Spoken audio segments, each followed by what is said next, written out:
Doctor ఇప్పుడు చాలా మందికి ఒక డౌట్ అండి. ప్లాస్టిక్ సర్జరీ అంటే ఏంటి? కాస్మెటిక్ సర్జరీ అంటే ఏంటి? ఇది ఎవరు చేయించుకుంటే మంచిది? ఇలాంటి ప్రాబ్లమ్స్ కూడా అనుకోవచ్చు మనం. ప్లాస్టిక్ సర్జరీలో ప్రధానంగా 2 విభాగాలు ఉంటాయండి. ఒకటి రీకన్స్ట్రక్టివ్ సర్జరీ. హ్మ్. అంటే మనం లాస్ట్ పార్ట్స్‌కి రీకన్‌స్ట్రక్షన్ చేయటం. ట్రామా గానీ, క్యాన్సర్ గానీ, డిసీజెస్ కానీ, క్లెఫ్ట్ లిప్స్ ఇటువంటివన్నీ. ఇవన్నీ కరెక్ట్ చేయటం రీకన్స్ట్రక్టివ్ సర్జరీ అంటాం. మీకు ఉన్న అందాన్ని పెంచుకోవటానికి చేసే ఆపరేషన్‌ని కాస్మెటిక్ సర్జరీ అంటాం. కాస్మెటిక్ సర్జరీ చేసే ఏజ్ గ్రూప్ ప్రిఫరబ్లీ మీ గ్రోత్ కంప్లీట్ అయిపోయిన తర్వాత. అంటే ఆడపిల్లల్లో అయితే 16 ఇయర్స్ కానీ, హ్మ్. మగపిల్లల్లో అయితే 17 ఇయర్స్ తర్వాత చేయటం మంచిది. ఓకే. ఎందుకంటే ఆ టైంలో చేస్తే మీరు అచీవ్ చేసిన రిజల్ట్ పర్మనెంట్గా ఉంటుంది.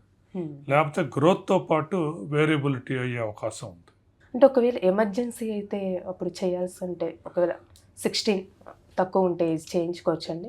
మీరు చెప్పింది ఎమర్జెన్సీ సిచ్యువేషన్ యూజువల్లీ ట్రామా కానీ యాక్సిడెంట్లు ఇటువంటివి హ్మ్. 100% చేయాల్సి ఉంటుంది. హ్మ్. అవి దానివల్ల ప్రాబ్లం ఏం లేదు. కాకపోతే ట్రామాతో మనం చేసిన ప్రొసీజర్స్ అన్నీ మళ్ళీ ఫ్యూచర్లో ఏమన్నా కొంచెం చిన్న రివిజన్ అవసరం అవుతుందా అంటే ప్రాబబ్లీ ఎస్.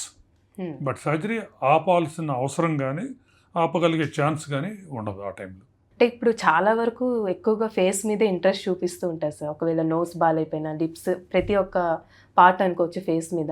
వాళ్ళు చేసుకునే ముందు ఎలాంటి కేర్ అంటూ తీసుకోవాలంటారు?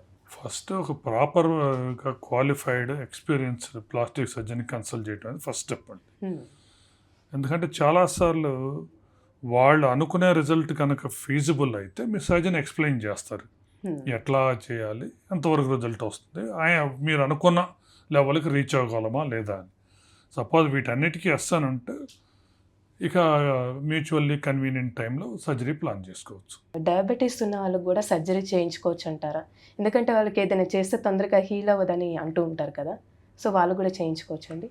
అంటే ఇప్పుడు మోడర్న్ లైఫ్లో చూస్తే డయాబెటీస్, హైపర్ టెన్షన్, ఇంకొక డిసీజ్ ఏదో ఒకటి ఆల్మోస్ట్ 40% పైన పాపులేషన్కి ఉంటుంది. కాస్మెటిక్ సర్జరీ చేసే ముందు ఈ డిసీజ్ ప్రాసెస్ని కంట్రోల్ చేసిన తర్వాతే చేస్తాం. కాబట్టి డయాబెటీస్ ఉంటే సర్జరీ చేయకూడదని ఏం లేదండి. హ్మ్. వాటిని కంట్రోల్ చేయటం, అవసరమైతే అడిషనల్ ప్రికాషన్స్ తీసుకోవటం తప్ప సర్జరీకి రిజల్ట్స్, హీలింగ్ టైం ఏం తేడా రావు. ఒకవేళ ఏజ్ దాటితే ఫేస్ మీద ముడతలంటూ న్యాచురల్‌గా సార్. దానికి సంబంధించి ఎలాంటి ట్రీట్మెంట్ చేస్తూ ఉంటారు సర్జరీ విషయానికొస్తే?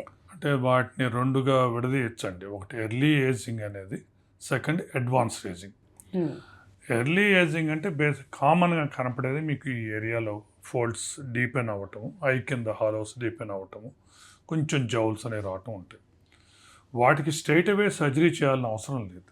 ఓకే. ఫిల్లర్స్ అని ఇప్పుడు కామన్గా వస్తున్నాయి, నాన్ సర్జికల్ మెథడ్. హ్మ్. సో హాలోని కనుక మనం ఫిల్ చేస్తే సింథటిక్ సబ్స్టెన్సెస్తో అది ఒక 1.5 year వరకు మీకు టైం ఉంటుంది. హ్మ్. కథ రిపీట్ చేయాలి తర్వాత. హ్మ్.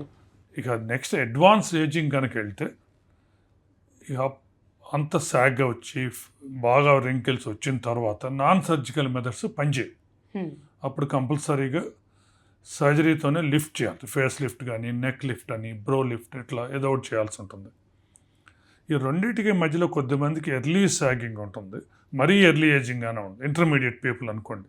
ఓకే. సో వాళ్ళకి థ్రెడ్ లిఫ్టింగ్ అని ఈ మధ్య కొత్తగా వచ్చినాయి. సో సేమ్ టిష్యూని లిఫ్ట్ చేయడానికి సర్జరీ చేయకుండా హ్మ్.